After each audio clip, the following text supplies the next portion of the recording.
amanhã pode não dar tempo. E o tempo, ele é um pouquinho maldoso com a gente. Ele é traiçoeiro. Ele vem, ó, leva embora quem a gente mais amava na vida. E pode ser que depois sobrem corações, ou não.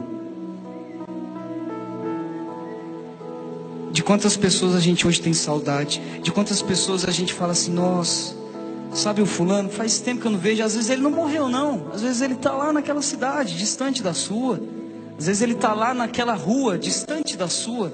Ou às vezes ela está dentro da sua casa, mas a distância dos corações é tão grande.